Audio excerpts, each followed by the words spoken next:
Division Industry Education Program Facilitator. Before we begin our spotlight today, I would like to remind students to take a moment following the presentation to complete the brief student survey and be entered into a draw for $50. Your feedback is important in helping us to arrange our future spotlights. We will also have some time at the end of the presentation today for you to ask questions or make contact with Raene directly. Thank you. For those of you just joining us, we're pleased to have Raene Poisson with us today from Medicine Hat, Alberta. Raene will share more with us about her career in object conservation. She has done private conservation work and is currently the collection manager at the Medalta in the Historic Clay District, where she organizes, evaluates, exhibits, researches, preserves, and cares for the Historic Clay District's extensive artifacts collection. These include, but are not limited to, historic pottery, industrial equipment, and contemporary ceramics. Raene is from Shaunavon, Saskatchewan, where she's completed a Bachelor of Fine Arts at the University of Saskatchewan, in 2014, and from there graduated from Fleming College with a postgraduate diploma in Cultural Heritage Conservation and Management in 2018. Since then, she has worked on a number of contracts and internships across the country on a variety of cultural heritage projects, including paper, textile, architectural, agricultural, natural history, and archaeological. Please join me in welcoming Raene. Take it away, Raene. Introduction too. I'll have to just jump over the first part of my presentation, but I'll basically go over how I got into this field, where I come from, and all that sort of jazz. Like Lisa said, I'm Raene Poisson. I'm an objects conservator.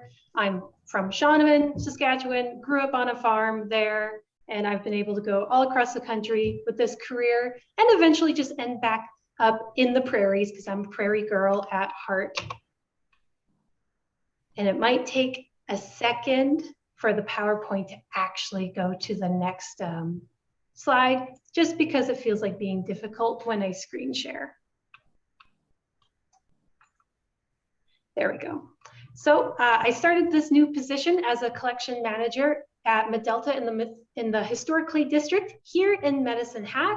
So I organize, evaluate, exhibit, preserve, and conserve the district's extensive artifact collection, which includes historical objects along with the sites themselves.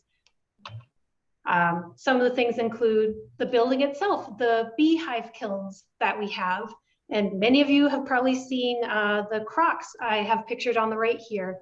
Those were made here at the Medalta site because this was previously a factory. And I help take care of the collection. So this is some pictures from the collection space in the back. As a ceramics museum, we have a very extensive ceramics collection. Plates, cups, bowls, crocks, butter churns, bottles. There's a lot at the site here that I help take care of. So the Friends of Medalta Society is a non-for-profit organization that established in 1986 to help develop and preserve the site. So it also includes Medalta, this site, along with Highcroft China, which is another building that we take care of, Medicine Hat Brick and Tile, along with Brick IXL too. So it's rather extensive, a lot to take care of, a lot to preserve, but we help to foster an understanding and appreciation of the Medicine Hat Clay District and the clay industry and history that's prevalent here. And so I didn't come into this position as a collections manager. As stated, I'm trained as an object conservator, but what the heck does that mean? Am I like Dana in Ghostbusters 2, where I trained as an art conservator doing paintings for the Met, or do you need superpowers like Wonder Woman in the first movie? Well, you don't need superpowers. You might feel like you do, or you might feel like a superhero, but you don't need superpowers for that. So cultural conservation is the care and preservation of cultural heritage objects to maintain their historic integrity through examination, documentation, and treatment. So is restoration and conservation the same thing? Not really, because conservation sometimes involves restoration, but it's not one and the same. Restoration is more so bringing an object to a like new state, but that's not the priority in conservation, because we want to maintain the historical integrity of the object and just make sure it doesn't deteriorate further to prevent, deterioration. We still want to research and handle the object, stuff like that. So I'll get into it a little bit. And I didn't start out wanting to be a object conservator. I first went to the University of Saskatchewan to get a Bachelor of Fine Arts in Studio Art, because actually I wanted to be a game designer. I wanted to do concept art for video games, but I figured I should get an art degree first if I want to go that route. By the end of my degree, I changed paths a little bit. I didn't know what exactly I wanted to do, but eventually I heard about cultural conservation and I loved the idea of it. There are couple programs in Canada you can go to for this. I went to Fleming College for Cultural Heritage Conservation and Management Postgraduate Diploma. It's like a 2-year diploma, but it's really condensed. So it's like a two years of school condensed into like a year and an internship. I went to this school because it wasn't another 4-year degree. I didn't want to be in school for another 4 years. And the course offered a range of experience in material types, so like metals, textiles, paper, because then I could specialize if I wanted to afterwards. And so in school, we got really practical hands-on experience, in metals, leather, paper, photography, textiles. You learn about their care and their material properties. There was amazing, knowledgeable teachers. And it also included collection management applications, such as how to use museum databases, how to do curatorial research, how to do photography and using graphic software. And the workshops and guest lectures were great. We also had a group project on exhibit development. And I made some really, really great friends and peers in the program. So they set you up for success as well, so that your skills are usable in a number of different heritage employment fields as well. This is the very first object I treated. It is a iron sword, which was pretty cool. That's just some of the things we were doing. This is an example of when we were doing photography. One of the first treatments I ever did, bringing a photograph back to a state that makes it a little more easily visible. And so some of the duties you might do when you're an object conservator or conservator in general aren't just object treatments. There's a lot that can go into conservation as well, such as integrated pest management, where we're monitoring pests in museums. We don't want bugs coming in and eating the whole collection. Bats are another pest, snake, rats, different types of seasonal bugs like maple bugs that can come into collections. Environmental monitoring, so you're assessing the temperature and humidity, because those can greatly affect objects as well. Condition reports, monitoring the state of the object consistently, making custom packaging for them so that they're in storage with lovely custom packaging to prevent deterioration that way. Mount making, so that when objects are on exhibit, they're properly supported. Research, such as the object's material history, advancements in conservation science, and health and safety, because there's actually a lot of dangerous objects and collections we need to be aware of. Exhibit setup and prep and research regarding exhibit materials. Risk assessments. I had to do a risk assessment for sleepovers in a museum because children sleeping in a museum is a risk to the objects themselves. Object handling and photography, object treatment, and of course, object treatment for curatorial research or exhibit purposes.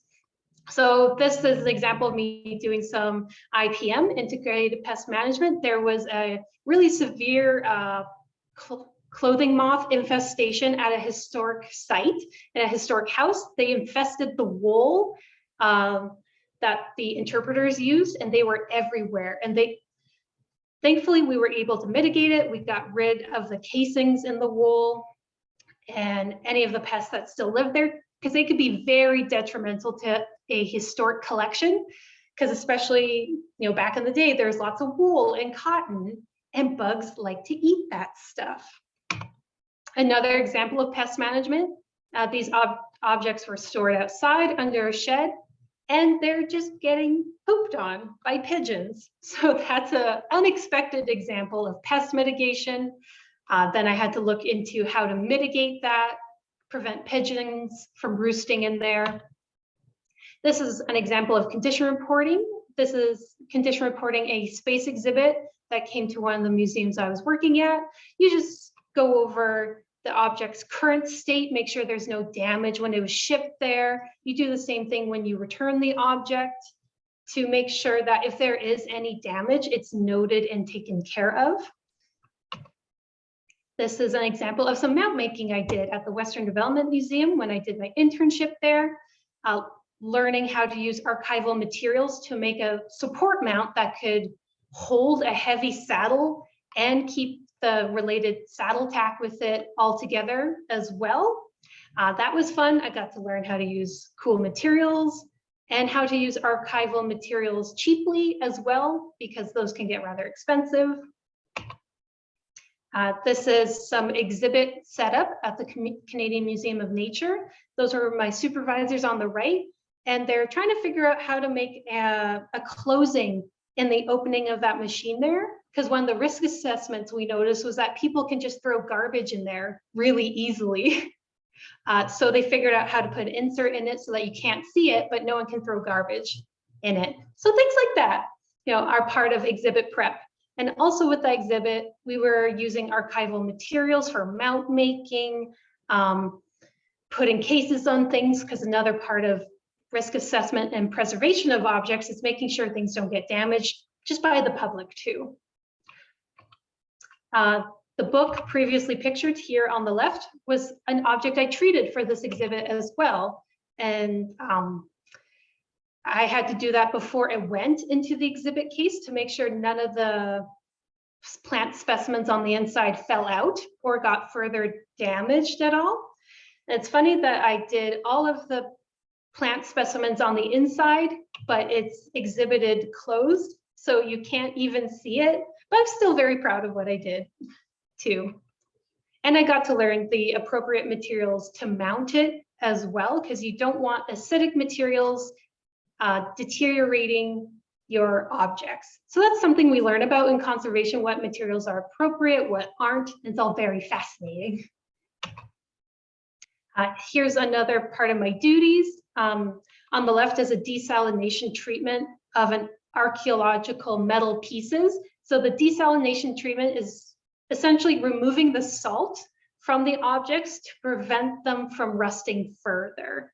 And these were done because they were going up in an exhibit for Parks Canada. So on the bottom right, I had to make some custom storage for them so that they can be stored, shipped, and interpreted, but also kept safe. So I had to keep all of that in mind as I was treating these pieces, but also when I was preparing their packaging.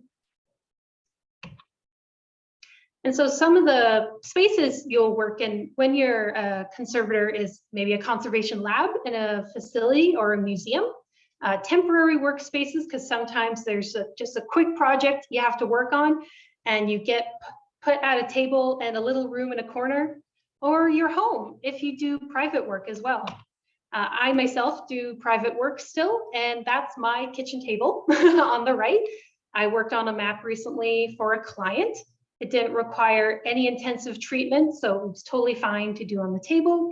Lots of private conservators have, say, their own workspaces, say in their basement or a garage or a fold-out table too.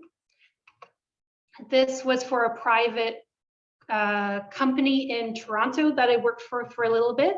They were a museum and art moving company, but also were doing some conservation treatment. So this was a spare room in their warehouse that they made into a lab. So they bought the fume hood on the bottom right there. They made custom tables. We had a little photography area. So it was a space retrofitted to be a lab. This is the conservation lab at the Western Development Museum in Saskatoon. That's where I did my first internship. And they have a lovely big lab. And one of my favorite things was the giant washing tub for washing historic textiles safely. Here's another lab I worked in Kitchener. Again, a lovely big lab with lovely big windows and lots of space so that we could say work on a giant canoe like the one pictured. And in these spaces, you'll often have a fume hood, vacuum hoods for sucking up solvents, beakers, big work tables, computers. Another space was also just a garage at the same museum that I just mentioned, this place, because we were working on a really large agricultural object. I think that's a road grader. So we were under it, over it, and it of course couldn't fit in the lab. So that's an example of a good temporary workspace. This is again, another temporary workspace. I was in the collection storage at the University of Saskatchewan, working on some minerals, and this was some private work. They just set me up there, worked perfectly. I had a sink, I had everything I needed. I brought my own tools.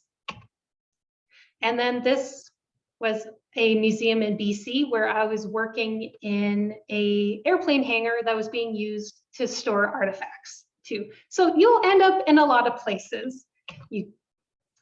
You'll end up in a lot of places and you'll have a lot of different tools as well. We steal a lot of tools from other institutions. Say we use a lot of dentist tools, pickers, things like that, brushes, optivisors, so that we can see really, really small things, woodworking tools, scalpels, rulers, things like that. A lot of tools that you use with your hands. The tools I most often use are brushes and scalpels. And there are more specialized tools that you'll use in this field. At the top left there is a dry ice cleaning machine to clean, say, bronze statues and stuff, historic buildings, because it's better than a pressure washer because the dry ice gets into the nooks and crannies of the sculpture, but it's not going to leave water residue because it's dry ice. It's just going to like melt away really fast. And the dry ice still has those jagged edges to really clean things. At the top right is a light meter so that you could record the light in an exhibit or in storage, because light is very damaging to objects. So you want to record it, see if it's too high. At the bottom left is a hobo temperature reader so that you can record temperature and humidity in your facility. Those you can move all around. You can have a couple, say, in your storage and in your exhibits to make sure the temperature doesn't get too high or the humidity doesn't get too high, because say once the humidity is too high, that causes mold growth. So that's why we're very interested in preventative conservation, making sure that doesn't happen. And in the bottom right is a XRF machine, or an X-ray fluorescence machine. It can help identify the chemical composition of materials, say, especially if you don't know how an artist painted something, you don't know what material they use. That's a way to identify it, which is really cool. I haven't used one myself yet, but I would love to use one. Oh yeah, and you can use, say, there's so many tools, but another example is using a UV light to see tape residue or residue on objects. The bright pink parts and the bright yellow parts are from tape. And those weren't visible to the naked eye, so that helped me identify where I needed to clean those areas. So best parts of the job, there's a lot of good parts. It's very rewarding. You get to use your brain, your skills, and your passion to problem solve things. And there's many avenues to explore in this career as well, because your skills as a conservator can transfer to a lot of positions. The skills you develop in this field will never not be useful. And it's a combination of artistic and scientific practice. You do have to know about chemistry for this field. We had to take a chemistry course in school because you have to understand how materials interact with each other, why materials are degrading, things like that. Although I have to say, I was really bad at chemistry. You don't have to be a chemist to be in this field. I started out as an artist. But I do have a deep appreciation for it, though. It helps me understand my work much better. You get to use your hand and artistic skills. That was one of the main reasons I was very interested in this career, was because I'm a very hands-on person, and my skills in being able to use my hands and to build things or to be delicate with objects was really, really enticing. And even the artistic skills of color matching and being able to paint things, very, very helpful and well sought out in this career path as well. And all your skills and knowledge are used somehow. They're like, everyone comes from a different background in this career. Even in my class, there was people with photography background, archaeology background, fine art background, or they came from a computer science background, and all those skills came in handy somehow. So no matter what, your skills are usable. And you get to develop a really deep appreciation for the materials and techniques that create our cultural history, like understanding how objects were made.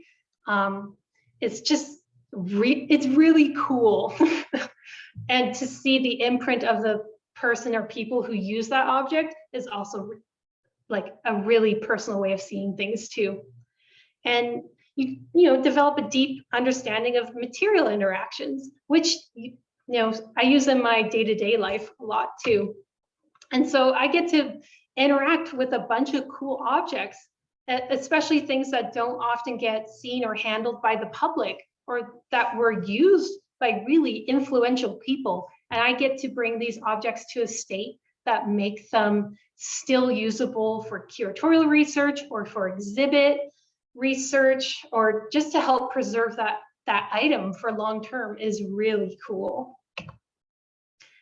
This is an example of using my artistic skills for an object treatment. On the left of the object, you can see it's kind of chewed up on the right-hand side and there's scratches. And I brought it back to a state where it's not new, it's not restored, but it's conserved. So I repaired the edges on the right. I painted in and color matched the scratches. And everything we do in conservation is reversible. So say my color matching starts to age weirdly, it can be easily removed. Same with the repair I did on the right. It's made with archival Japanese paper and adhesive. And if it ends up deteriorating weird, it's water reversible and you can just come right off. So whatever we do in conservation is reversible. We generally don't like things to be permanent.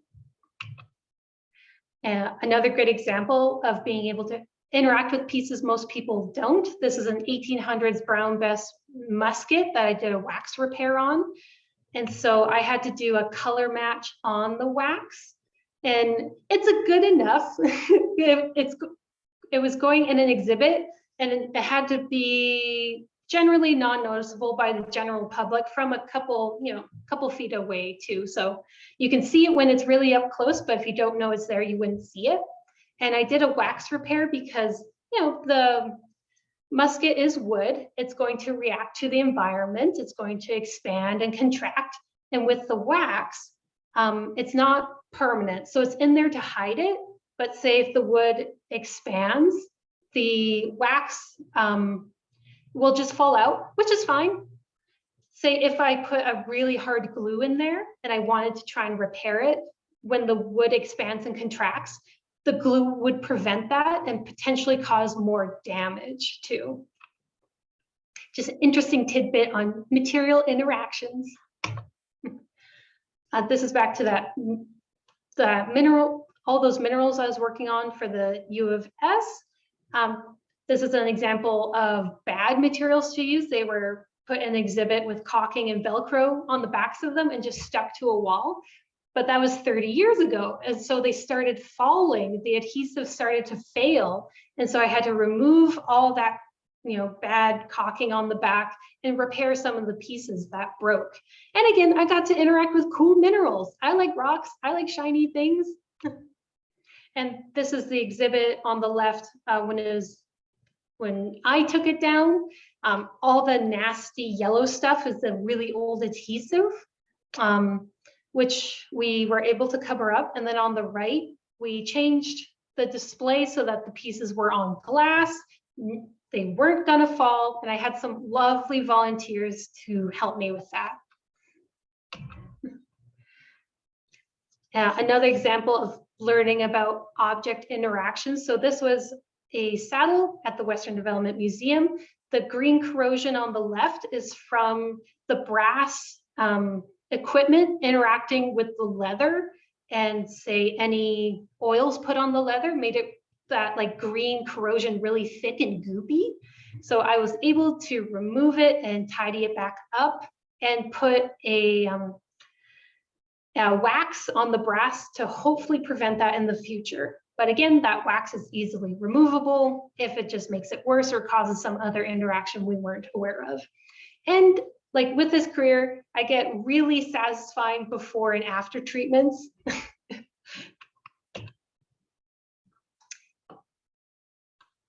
If my PowerPoint feels like going to the next slide. There we go. Oh, and this is an example of how understanding these material interactions help me in my day-to-day, because I thrift shop all the time. I love thrift shopping. And this is an example of some silver pieces that I know now were wrapped in like cellophane plastic, like kitchen food wrap plastic, to try and prevent them tarnishing. But kitchen plastic is acidic, so it actually made it worse. But I know that this is easily fixable. I could fix it myself if I wanted, but the pieces themselves aren't damaged. But it's the first time I actually seen silver tarnish like that from kitchen wrap plastic too. I didn't buy them, I wasn't going to, but I know in the future what to do if I have pieces like that in my collection. So challenges and stressors in this career. Well, it's a very niche field, especially in Canada. The jobs are few and far between, and often short-term contracts. Like the first 4 or 5 years of my career were on short-term contracts where I moved across the country. Like I started in Saskatchewan, but then I went to Winnipeg, and then to Ottawa, and then to Kitchener, and then to Williams Lake, BC. So I hopped all over the place, which is fine for me, but not everyone has those resources either. Not everyone has a car to do that. Not everyone has a license.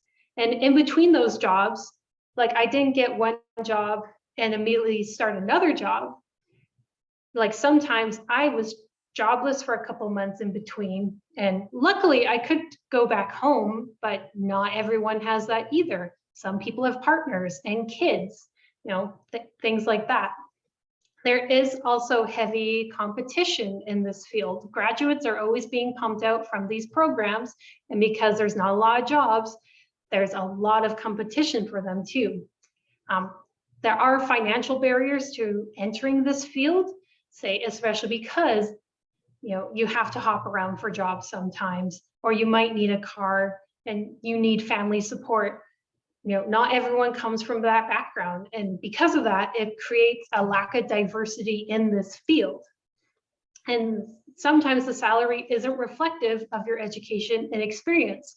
That depends on, where you get contracts or where you end up getting a full-time job, but it's something that's prevalent in the heritage field. And along with that, burnout can also be very prevalent, generally in the heritage field, but also in this field as well, because you are sometimes hopping around a lot for jobs and stuff like that too. And regarding salary and benefits, that is also dependent on the institution you work for. Say if it's a nonprofit, a charity, if it's municipal, federal, or provincially owned, if you're working for a company, or if you're working for yourself as well. There's Generally the salary can be to around 40 to 80,000, but that can also be higher as well. It really depends on where you end up too, and if you work for yourself or an institution. Jobs can be full-time, part-time, permanent, temporary, and the benefits you get depend on your institution as well. Most places it's pretty basic and general, 2 weeks vacation, Canadian pension plan, holidays off, could be your regular 9 to 5, Monday to Friday kind of thing. And some institutions may have a union and some may not. So it's all very general. It's a big grab bag of what you can get. Some organizations, if you are interested in this kind of field, these are useful to look into. The Canadian Association for Conservation of Cultural Property, the Young Canada Works, especially say if you're a student, that's a good way to get your first dip into heritage work or conservation work. The Canadian Association of Professional Conservators, another great resource, the Canadian Conservation Institute, and your local museums association, which would be the Museums Association of Saskatchewan, too. These institutions can have workshops and professional development too, which are a great way to generally get integrated into the field. Say CAC, the icon on the top left, they have workshops, professional development. There's a conference coming up, and there's the Emerging Conservator group that is run through that institution. These are some examples of professional development I've done. On the left, I took a blacksmithing workshop at the Western Development Museum, which was really fun. And I like taking workshops like that because it's a way to, again, understand material properties. There are lots of blacksmith items in collections, and understanding how they were made helps you understand potentially, how they deteriorate as well. And I made some really, really bad pieces. Notice that I'm not actually showing what I made because they're all really bad. And on the right was a CCI workshop, Canadian Conservation Institute workshop, which was held actually in Humboldt. And that was put on by I think the Museums Association of Saskatchewan organized it and had facilitators from CCI come in to teach us about photography, conservation, and disaster management, and what to do with your photographs should they get flooded, for example. That's what we're doing in the picture, is cleaning those photographs. So some of the things that are kind of happening in the field right now is that, like many other businesses and institutions, the COVID pandemic did hit them really hard, particularly early career and students in conservation. And there was a survey that was sent out to specifically conservators that showed that, early career people and students were like changing their career paths because of this. So we don't know the impacts of that yet, but we'll see probably in 10, 15 years. And because of this too, many institutions, a lot of the smaller ones, may be unable to financially recover from the pandemic. But at the same time, there's been a lot of money being filtered into heritage work because of the pandemic as well. So it's a catch-22. There are lots of opportunities right now in Toronto and Ottawa. Like say right now in Ottawa, the Capitol buildings are getting are being rehabilitated. And I have a couple friends working on that project right now, and there's always more companies hiring for those positions. And the Parks Canada labs are being moved to Ottawa, and that's a big undertaking. They recently did a very large job ad. There's like 10 conservation positions open. It was crazy. That's never happened before. And there's a lot of openings happening now because people are retiring. So those who were trained, say in the 80s, are retiring now, especially because of the pandemic. So a couple more positions are starting to open up. And other things that are interesting in the field is that there's a lot of movements happening from emerging museum professional groups to reduce low-paying, part-time, temporary work. Those groups include Emerging Museum Professionals Canada, group of emerging museum professionals in Ontario, and the CAC Emerging Conservators Committee group as well. And there are a lot of reconciliation working groups, say for repatriation of Indigenous items, more awareness of that in heritage institutions. So that's another big field that's been coming up. So some of the jobs that you can get as a conservator, there are lots of conservation specific jobs and roles. Like if you wanted to be just an art conservator, you can. Like I consider myself an object conservator because I like working with a range of items, but you can be a ceramic or glass conservator, paper, metal, archaeological, wood, preventative. You could be a heritage building conservator, a textile conservator, natural history conservator, large machinery conservator, a stained glass conservator. If you have a very specific niche, you can become a conservator in there. And these skills are able to translate into other positions. So yes, you can be head conservator, a conservator assistant, but then you can also work into being a collections manager, collections assistant, collections technician, museum assistant. You can be an art handler, helping with collections moves, a gallery proprietor, a registrar, exhibit fabricator, because you know and understand materials and how they interact, and you're good with your hands and can make custom things. You can also translate into being an archivist or a digitizer. There's lots of ways you can filter your skills into other employment in the heritage field.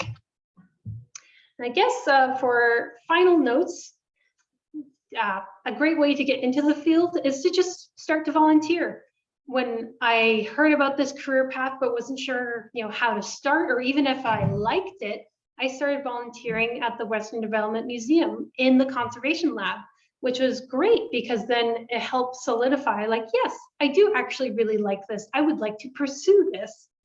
And you can pursue workshops and lectures to help with your resume and your skills, and to see if this is the career path you'd like to follow. So following, say, the Museums Association of Saskatchewan, they have a lot of workshops that come up. Any of those groups that I mentioned earlier, they have lots of workshops that come up. There's lots of online workshops you can take now. Another good tip is to network. It's a small field, so people are so happy to answer any questions you have if you email them. And again, workshop, lectures, events, online socials are a great way to meet these people too.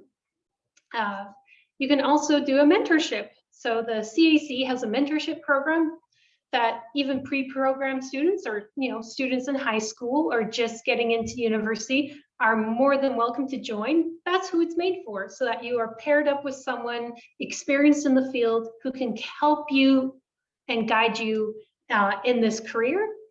And in general, checking out the Emerging Conservators group on Facebook. I'm actually chair of that committee, so I'm also plugging it. And if you have any questions, you're welcome to email me with my work email, my personal email, or with the Emerging Conservators email as well. And I'll leave my work email. If you have any questions for me, feel free to contact me. Either way you contact me, I'm happy to answer any questions, because there's so much about this field that is hard to condense into one little PowerPoint, but I'm happy to meet with anyone to discuss it too. And that's me. Any questions?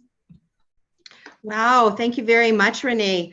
I learned so much about things I was not aware of, all of the work that you do, and all of the various pathways or backgrounds that students or adults might have that would get you into this, science, archaeology, history, art. You came into it from an art perspective. Just fascinating. Are there any questions that people have? I have a few myself, but I'd like to open it up to others who may have questions. Yeah, Kevin here. I'm kind of a history guy, so I was pretty intrigued by what you do. I'm a history major and really into this preserving heritage, and I think some of the things you're doing is just fantastic. I was quite quite interested in what you're doing. A couple of questions. Is there like an ideal pinnacle job that you see, like a place where this would be the ultimate job? Ooh, like for myself or just in general? Well, or for yourself or in general in this field. Oh man, like I guess a lot of people say want to work, say in Toronto or Ottawa, and kind of like a bigger institution where you have your lab and you have your assistant conservators. But it does vary from person to person. Like for myself, I didn't want to work in a big institution. That's not my thing. I like a smaller to medium-sized institution, like where I'm at now. Like in Delta, it's great. I have free reign to do what I would like, which is new for me. I'm rather new in this position. Or even say in Saskatoon. So if the conservator ever retires there, I'm going after his job. But also, like I'm very attached to agricultural things because I grew up on a farm. So I like preserving, say, my own heritage in a way, you know, agricultural machinery, things like that. Actually, I worked in the museum I worked for in Williams Lake, BC for a little bit is also the Cowboy Museum. And one of the reasons I got the job was because I was from a farm and I knew what branding irons were and how to handle horse saddles and things like that. So you never know where your background will be handy too.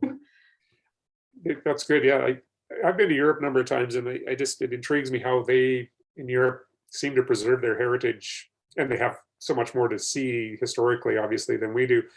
Are we doing enough in Canada to preserve our heritage, or you know, in comparison to that? I know, you know, they've got thousands more years to go with. No, I don't think we're doing enough. Also because it's not generally discussed either, and like one could say it's because we don't have as much history, say, as Britain either. But at the same time, it feels like we don't really understand the value of heritage here until it's gone. Say with heritage buildings, when they're torn down, then people are like, oh, well, what could we have done? But there's also no resources a lot of the time, say, for protecting those heritage assets. Like there's not a lot of tax incentives, say, to buy a historical building and renovate it. It's a lot of money and effort put on the individual for that. And that's like almost an impossible expectation to have, even with, say, personal heritage items. If you don't know how to take care of things, then it's hard to do it too, because this is also like when I do private work, like it is expensive too. It's not something that's available to the everyday man. Like I would like to do more workshops and stuff to help people with their own heritage, but say as as Canada itself, I don't think we're doing enough. Oh, thanks. Thank you, Raene, for addressing that. That I totally agree when you say that we don't do enough in our country to preserve our past. And what you've shown to us this morning through this presentation it's really quite it's an eye-opening spotlight that you've taken the time to do. So I'm not sure if we have a question. Yeah, there is one from the office here. Yeah, Raene, you had said that there's a lot of people retiring right now, so there should be some opportunities. What about entrepreneurship opportunities for somebody like yourself to advertise your skills out to folks through Facebook or social media? Yeah, so there are private conservators, and that's a good point, is that you don't often hear of them, though. That's one of the issues, is that there's not a lot of outreach in conservation, because, say, I do private work, but I haven't really advertised it because, I was hopping around jobs a lot. I'm finally just settling, so now I can really more so think about it and set myself up. But it's also about making ourselves more available to the public. And the thing is, a lot of conservators are introverted weirdos and don't want to interact with the public. And say, because of just generally where we are, like say the prairie provinces, Saskatchewan, Alberta, there's not a lot of private conservators either. Or if there are, they're more based in the big cities. Say Ontario has way more private conservators than Saskatchewan. I think in Saskatchewan, there might be 8 conservators total for the whole province.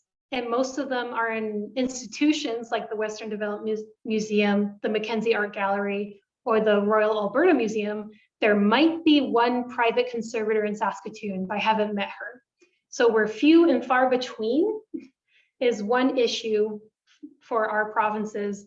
And there's not a great way to advertise what you do yet. So I've heard other people say that they've gone to like antique shows to show what they do. Like, hey, you have your family history, like talk to me, I can help you preserve it. But it's a lot of work on that person's end. I guess I'll update because it's something I want to do more of, but it's an undertaking. It's hard to find the right audience to provide outreach to as well. I guess that's one of the issues too. If that answered the question, it was a lot of word vomit. Yeah, no, that's perfect, Raene. That answered the question. Thank you. Thanks, Raene. I had a couple more questions here, Lisa. One question I had was, how did you find out about the program at Fleming College? Because it's not something, even in my work as a career counselor, that I was even aware of.